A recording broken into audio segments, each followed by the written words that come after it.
Hello, hello, hello! Doc Bryce here. Q&A Metabolic Reset.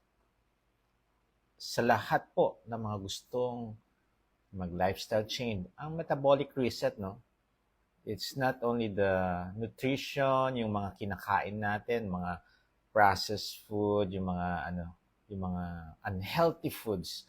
Not only that, it also involved yung fasting, also involved activities. So if you want to reset your metabolism, okay, your metabolic unhealthiness, eto na. So ano yung basic na pwede nyong gawin? If, no, napapansin ninyo na bumibigat na kayo, when you go upstairs, downstairs, hinihingal ba kayo? Okay. This is the right time na pag-isipan ninyo ano na ba ang percentage ng healthiness ninyo. Okay? So number one, syempre, kailangan natin mga baseline lab results. Hindi pwedeng hindi because if you're going to change your lifestyle, we need to make sure na okay ang inyong mga laboratory. Kung hindi man, at least masimulan natin ng tama. Marami kasi dyan, no? When they do the low-carb journey, hindi nila alam ang kanilang mga health conditions. Tapos, after 3 months of doing low-carb, meron palang problem. If you know earlier na meron na palang mga instances na may matataas na dyan, at least alam natin how to start it correctly. Yes, I know it's so hard. Yung iba, Dok naman, parang wala na akong kinakain. Actually, marami pong nakakain na very healthy. Akala nyo lang because pansin niyo every hour, every 2 hours, nagugutom kayo. So, yan yung pagka too much carbohydrates ang ating kinakain. Mapapansin nyo talaga na every 2 hours, you are hungry. So, when you, no, change your lifestyle, yung instead of high carbs, no, more of low carbs ang ginawa ninyo. Mapapansin ninyo eventually after yung iba 3 weeks, then 1 month, mapapansin ninyo na hindi na kayo nagugutom. And then ang mahalaga dyan is still very energetic. Sa umpisa, yes, makakaramdam kayo ng mga discomfort. Pero don't forget your electrolytes. Yan yung magsasalba sa inyo. And matatawid nyo yung pinaka mahirap na portion of doing the low carb. I know it's hard, but if you want to be healthy, eto na. Because you've been doing other lifestyle, thinking na healthy yun. Magugulat kayo, no? Uy, ba't ako nagkaroon ng fatty liver? Hindi naman ako umiinom. Okay? There are foods that, yes, can cause your fatty liver. Okay? So, eto na yon. If you consume too much fruits, yan, or kaya mga fructose corn syrup, kadalasan yung mga matatamis, no? Yan nagkakos ng mga fatty liver ninyo. Extra carbohydrates na hindi na-burn, it will, syempre, ma-store as fats. Okay? So, magsasagot tayo ng mga questions. And hopefully, no, malapit sa low carb, ha? Pag kayong mga health condition ninyo na kaya ng mga doktor ninyo ipaliwanag, doon na kayo. Regarding sa low carb, yes, tutulungan ko kayo dyan how to jumpstart or paano simulan ng maayos or safely. May isa akong pasyente kanina, no? Diabetic siya, type 2 diabetes, no? Takot na takot siya sa ketosis. Okay, sabi ko, no, it's not ketosis. Baka yung diabetic ketoacidosis. Usually, sa type 1, madalas nangyayari yan. Sa type 2, hindi. Okay, and sabi ko, if you're injecting insulin, much better to be monitored kahit ano pong gawin ninyo. kapag nag-i-inject ng insulin, it should be monitored by a doctor, no? Para mabantayan yung insulin ninyo. So if you're doing the low carb, syempre bababa ang sugar ninyo. And then we need to gradually decrease your insulin. Okay? So dapat naka-monitor. Okay, first question. Okay.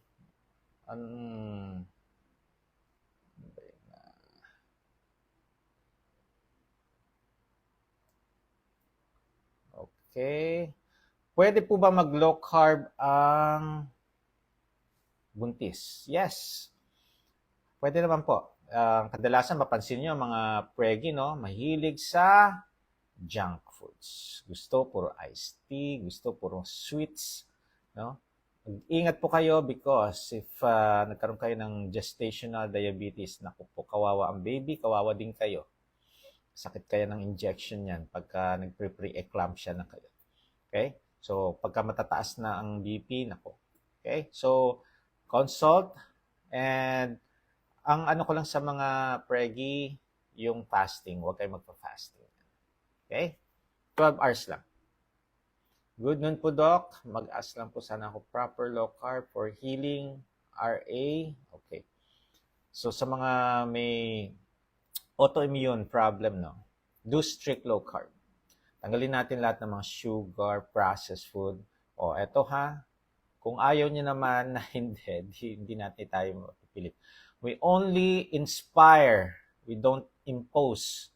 Kaya kung hindi nyo talaga matiis na walang mga sugar, well, you can do the, not the strict, the liberal, or the moderate. Okay?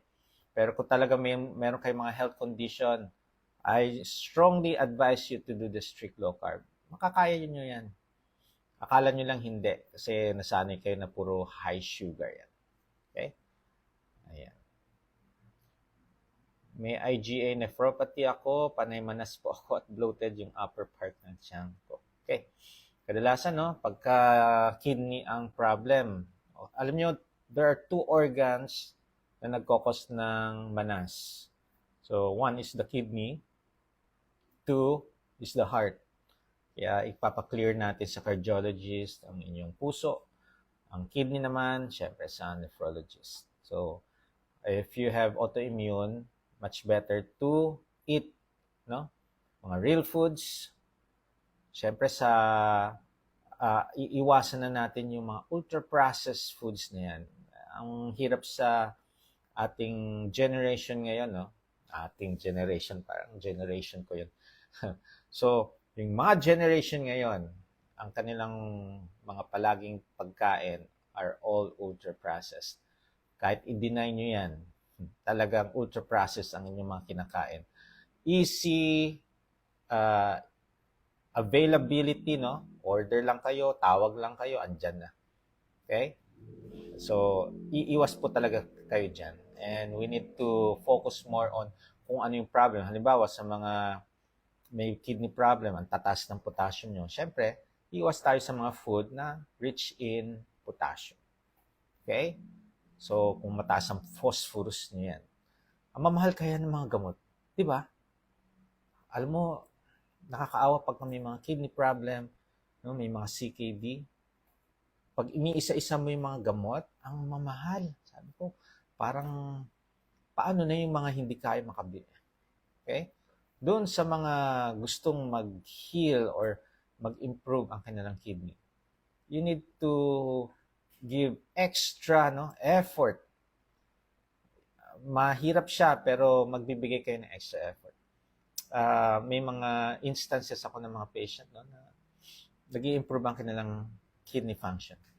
Hindi na siya totally mag 100% na ma-reverse or yung 100% na buo ang kidney, no, hindi.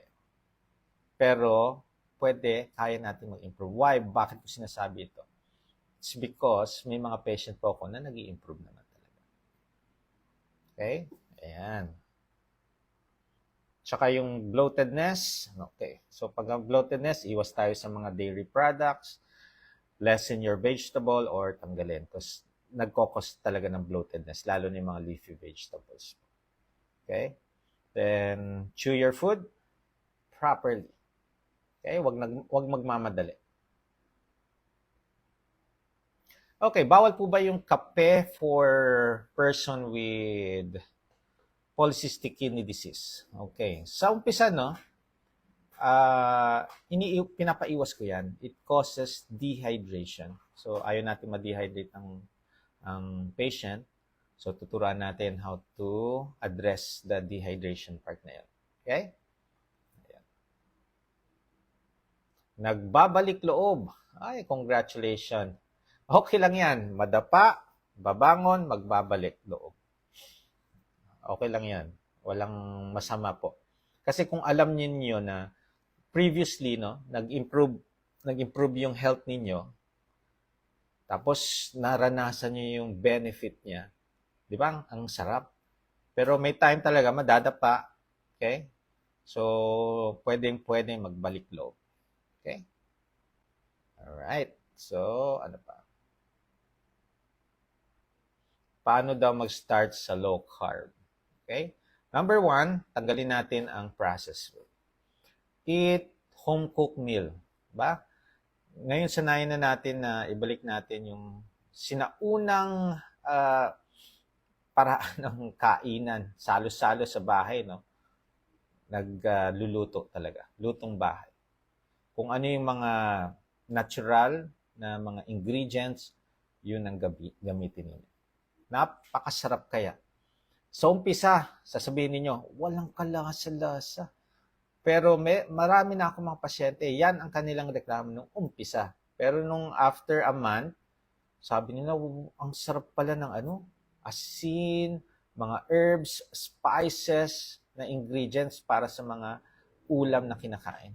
Kaya, yung kanilang taste buds, naging parang virgin na ulit. So, may babalik nyo yan. Ito yan. Okay? Okay. Paano magsimula ang mataas ang lipid profile at borderline na ang HbA1c sa 5.8? Okay. Pag 5.8, no, nag-iisip na tayo ng pre-diabetic. Pero sa akin, no, in my clinical practice, I do not give medication dyan. Baguhin nyo lang muna ang lifestyle. Okay? Although, marami sa mga health practitioner, no, magbibigay agad ng medication. Sa akin, hindi. Okay? So, i-observe natin yan for 3 months. Then, repeat natin yung laboratory, which is the usual na ginagawa. Tapos, sa lipid profile, ang titingnan nyo dyan, yung triglycerides and HDL ratio. Yan ang pinakamagandang, no, malalaman sa cardiovascular risk. Triglycerides divided by HDL. So, dapat less than 2. Okay na sa akin yan, less than 2. Okay? Ngayon, paano natin mapapababa ang triglycerides?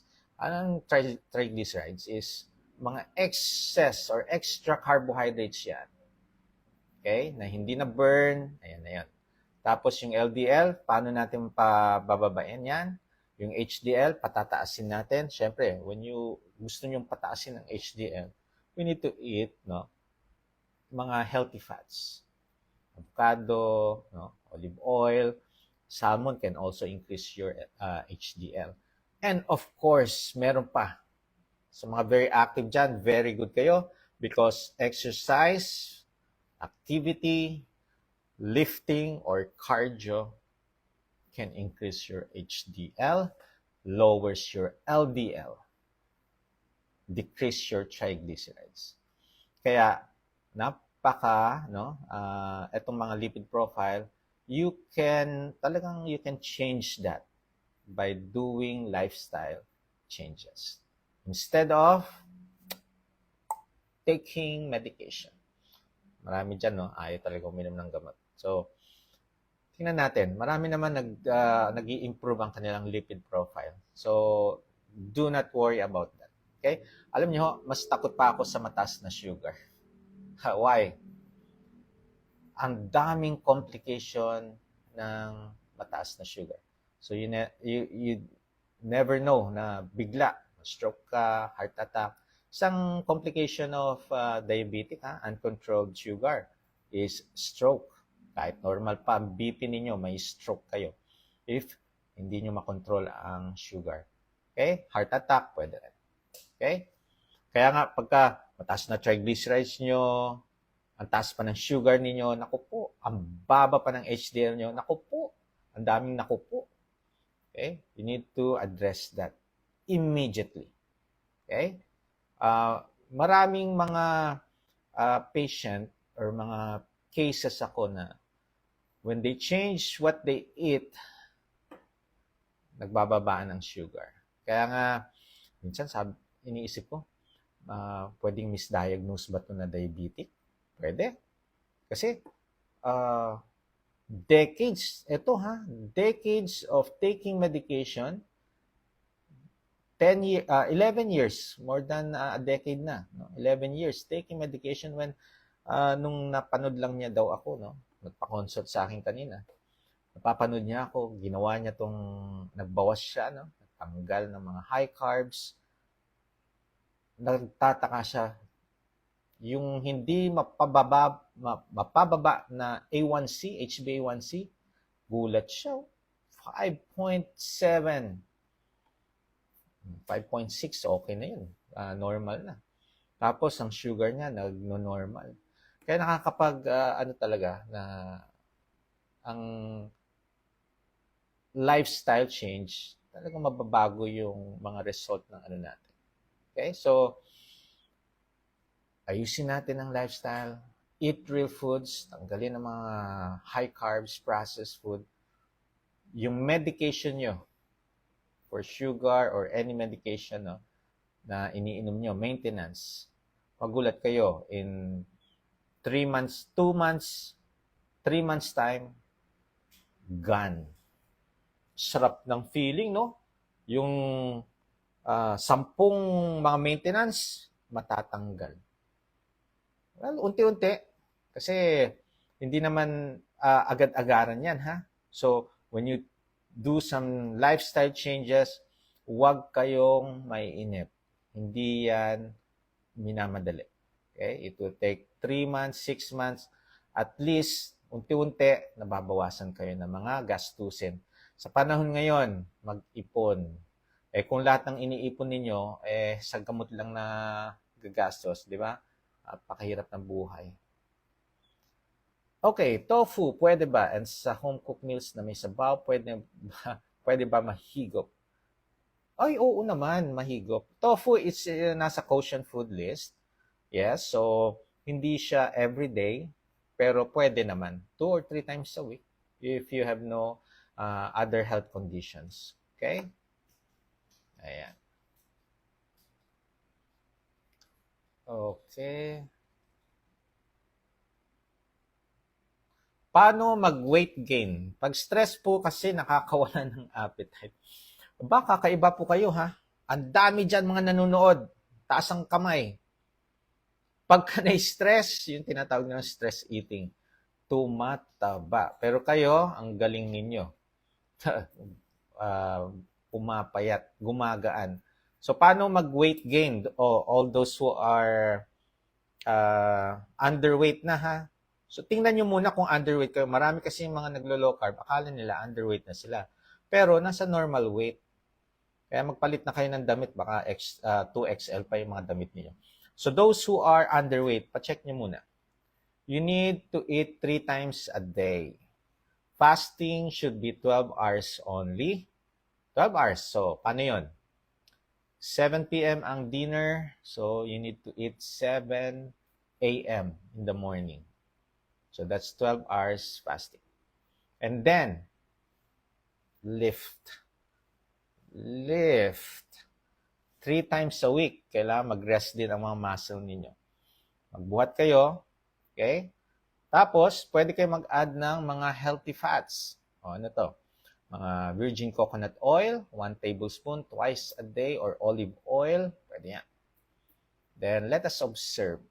Okay? Be patient. It will take some time, 3 months, 6 months, or 1 year. Although may mga instances, no, in 3 months, 7 kilos ang naging eh. So, wag lang kayo magpapabaya, no? Hindi yung ang thinking nila kasi pagka gustong tumaba, kanin or only rice na, no? So, make sure na ang health ninyo, okay? Marami kasi diyan, no, nag-only carbohydrates, pero hindi naman matataba. Wala naman mga health problem. Okay, kung saan po kayo, no, na malusog or saan kayo nagiging healthy, do that. Kung sa low carb kayo naging healthy, do this. Okay? Kung diyan sa lifestyle ninyo, naging healthy kayo, do that. Okay? Kanya-kanya po tayong ano. So, sa akin, i-address lang natin yung mga health conditions, yung mga concern ninyo, i-correct lang natin. Okay? Kung nag-improve ang mga masasakit sa inyo, mag-stay na kayo dyan.